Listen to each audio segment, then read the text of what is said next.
and this is bad.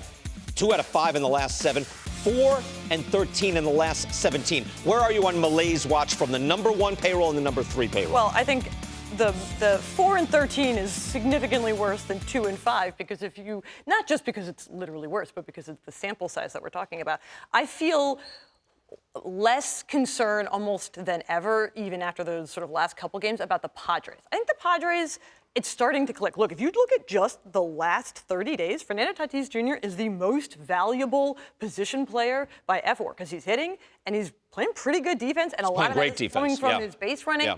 Juan Soto, so Tatis is a 175 WRC plus in that time. Soto's at 165. They're both doing well.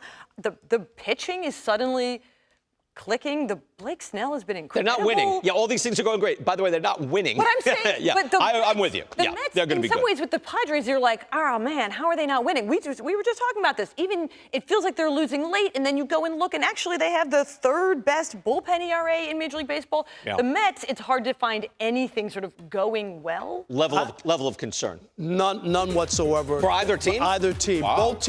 Both teams will make the playoffs. Wow. This is way too early to bury the Mets. We saw the Phillies just a year ago go all the way to the World Series. Yeah. And they do have to, when you have Justin Verlander and you have Max Scherzer at the top of your rotation, if you're telling me that both are going to be dog food all year, then you're going to be right. I don't believe they're both going to be dog food all year. Yep. I believe that they will get better. The Padres were playing better before this they had actually started to play better. They beat the Rays in a series. You know, and they look better to me. Yeah. And they have too much talent. Both of these teams have way too. The Mets won 101 last year. They're not going to do that. That's not going to be that team. But they're going to make the playoffs with the extra space. We got to keep going. This is a very different team from last year. That's the thing. That's what staggers me is how sharp they were last year and good series to series, Joel.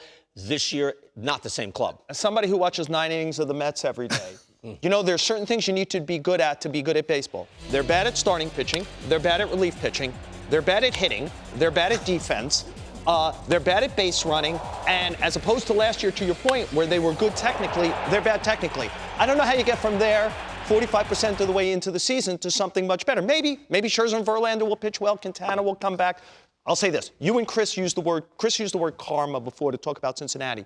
Is there such a thing that the Mets and the Padres angered so many people in the offseason by how much they spent and where they went and the pressure they put on themselves to justify those payrolls that they have reverse karma? I can't rule it out, or the energy is bad, or the pressure is bad, or they feel that they have to live up to something, or they haven't recovered from deep playoff runs last year, or a long season for the Mets. Whatever it is, again, I'm surprised already. Would I be surprised for them to right the ship?